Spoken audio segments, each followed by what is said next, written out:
कुछ कहानियाँ ऐसी होती है जो अमर हो जाती है। याद है वो कहानियाँ जो दादी और नानी ने सुनाई थी?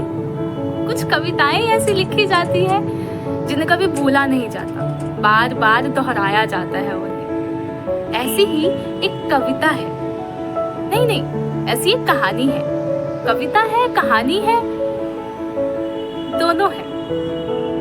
एक किताब जो लिखी गई रामधारी सिंह दिनकर द्वारा, किस पर? महारथी कर्ण पर। बस आज वही कविता, वही कहानी, वही कविता कहानी आपको सुनाना चाहती हूँ।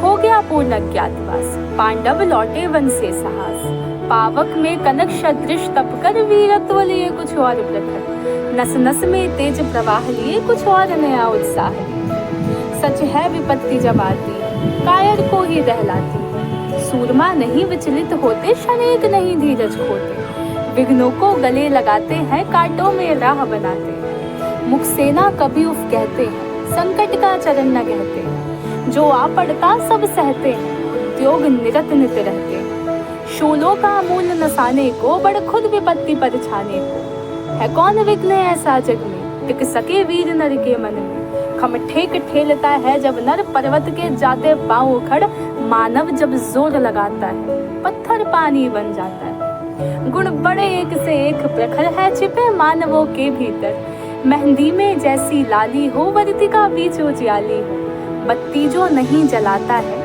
रोशनी नहीं हो पाता है। पिसा जाता जब इक्षुदंड झरती रस की धारा, अखंड मेहंदी जब सजती है प्रहार, बनती ललनाओं का श्रृंगार, जब फूल पिरोए जाते हैं हम उनको गले लगाते हैं। वसुधा का नेता कौन हुआ, भूखंड विजेता कौन हुआ, अतुलित यश क्रेता कौन हुआ, नवधर्म प्रणेता कौन हुआ, जिसने ना कभी आराम किया, विघ्नों में रहकर नाम किया। जब विघ्न सामने आते हैं सोते से हमें जगाते हैं, मन को मड़ोड़ते हैं पल पल, तन को झंझोड़ते हैं पल पल, सतपथ की ओर लगाकर ही जाते हैं हमें जगाकर। वाटिका और वन एक नहीं, आराम और रण एक नहीं, वर्षा अकनंड अताप अखंड पौरुष के है साधन प्रचंड, वन में प्रसूर तो खिलते हैं, बागों में शाल न मिलते हैं। कंकरियां जिसकी सेज सुदर छाया देता केवल अंबर, विपदाएं दूध पिलाती है, लोरियां आंधी सुनाती है, जो लाक्षागृह में जलते हैं वही सूरमा निकलते हैं।